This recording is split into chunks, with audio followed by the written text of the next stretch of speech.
yo le diría que quien ve ese debate, pues termina dándole la razón a uno u otro cada vez que los escucha, porque son muy articulados, pero establecen claramente sus líneas de diferencia y son muy respetuosos en eso. Entonces me pareció muy importante reseñar ese debate. He rescatado incluso la parte de audiovisual que estaba habilitada en una página de YouTube, y una generación entera recuerda ese famoso debate en estudio abierto.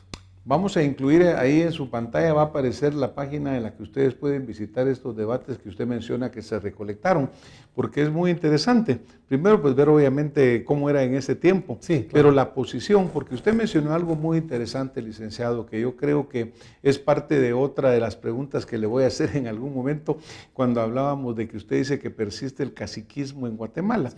Pero a lo que voy es al hecho de que habla de que Manuel Colón Argueta era un hombre de izquierda y Alejandro Maldonado Aguirre pues, representaba a una derecha. Sí. Pero ¿no será en parte que estas figuras tenían un tamaño muy grande y también una sustentación grande, y que eso realmente en este momento ya no existe esa distinción entre las personas que están debatiendo? Yo creo que liderazgos políticos hay, doctor, y liderazgos importantes. Lo que ha pasado, creo yo, son dos cosas que perjudican el debate. La primera es, hemos ido perdiendo escuela política. El político hoy responde cada vez menos a una escuela de formación, de doctrina, de un modelo de pensamiento, y lleva a las contiendas electorales puramente su apreciación personal y subjetiva. Y creo que eso ha hecho que se pierda mucho la esencia de un debate. Ese es el primer elemento. Y el segundo es, cada vez se cuidan más las formas en la política. Cuando uno mira los debates que están reseñados en el libro, lo que uno encuentra es una actitud muy desenfadada, una actitud muy suelta de los políticos, porque lo que querían era transmitir sus ideas. Lo que hoy ocurre es que hay un batallón o una legión de asesores que le cuidan a uno la forma de presentarse, las palabras que debe y no debe decir, y terminan convirtiendo en un discurso muy acartonado el mensaje político que se transmite.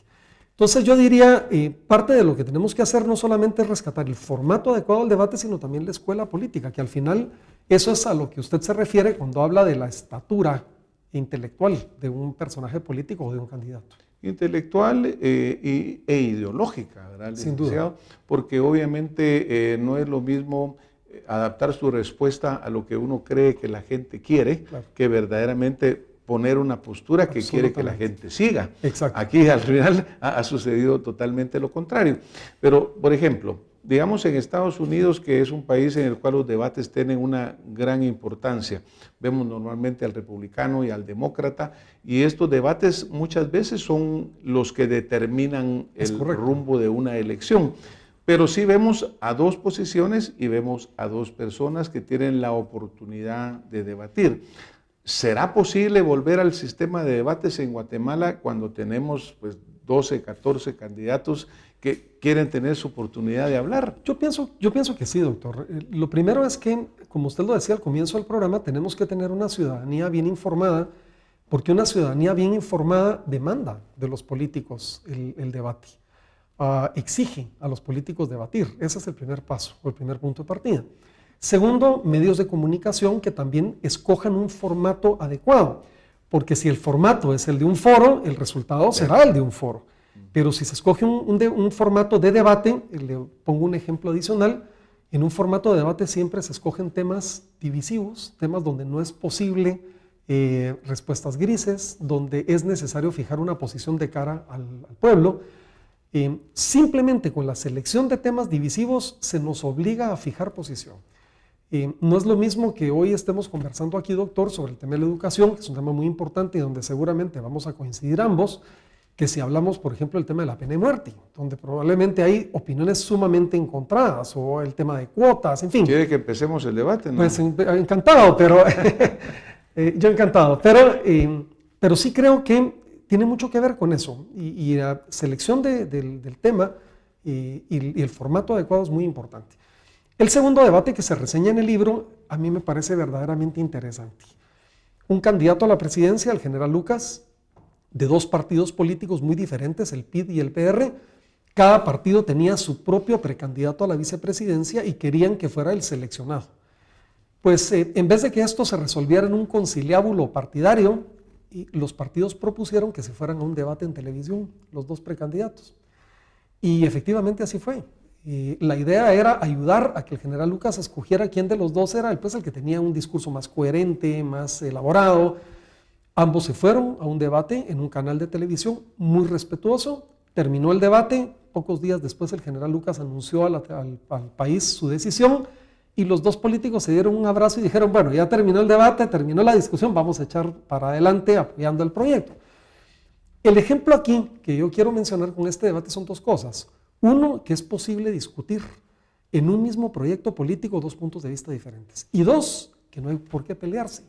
Es decir, que después de haber tenido una discusión pueden perfectamente ponerse de acuerdo y apoyar. Bueno, que obviamente eso es lo que se espera, ¿no? Porque no es para partir lo que se quiere unificar, sino que realmente para unificar el concepto. Es correcto. Que es lo que pasa en los Estados Unidos, digamos que es el ejemplo que estoy citando porque es el que más vemos realmente que esto suceda.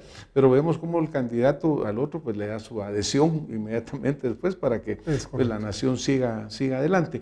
Según recuerdo lo que hablábamos con usted antes de entrar en la cámara, en esto que se logró recolectar y que está en YouTube y que está en este sitio que ustedes están viendo en la pantalla, creo que ese no está, el de Villagrán Kramer sí, y el doctor José Trinidad se perdió el material, doctor. Sí. Yo creo que parte de las lecciones del libro es que tenemos que aprender a preservar nuestra historia y la memoria política del país. Muchos de estos materiales se han perdido, yo le di vueltas a cajones y a archivos, no fue posible encontrarlo, pero medios de comunicación escritos en aquel entonces reseñaban en su página política con un gran nivel de detalle, además muy profesionales, lo que ocurría. Entonces logré reconstruir casi minuto a minuto lo que había sucedido en ese debate sin el respaldo audiovisual. Pero en los otros dos debates, el de Maldonado Aguirre y Coloma Argueta y el tercero que nos falta comentar, el material existe afortunadamente. Entonces, digamos, el lector también puede juzgar con su propia visión qué fue lo que sucedió en ese encuentro. Y yo creo que vale la pena porque observamos a dos personas discutiendo y en realidad en aquel momento con una claridad ideológica, porque sabíamos muy bien que Manuel Coloma Argueta tenía una posición y Alejandro Maldonado otra, y vemos cómo fue un debate de altura, pues no hubo insultos, no hubo nada, y se respetaron los dos, lo cual a veces pensamos en Guatemala que ya no se puede hacer. Una anécdota interesante que pues, el licenciado menciona en el inicio del libro es cómo a él le nace este interés y se refiere a cómo va a buscar a un periódico que era El Imparcial, donde él ve una foto del debate y con los años va a la Hemeroteca Nacional, encuentra El Imparcial con aquellas grandes páginas que era el formato que se usaba en esa época. Pero lo interesante es que ese material existe, que está disponible y que puede ser consultado. Así es, y parte de la idea también era facilitar a quien le gusta la historia, doctor, porque hay quienes tratan de buscar y no se les es fácil ir a buscar, por ejemplo, a la hemeroteca. Entonces el libro lo que hace es una síntesis muy interesante de estos episodios.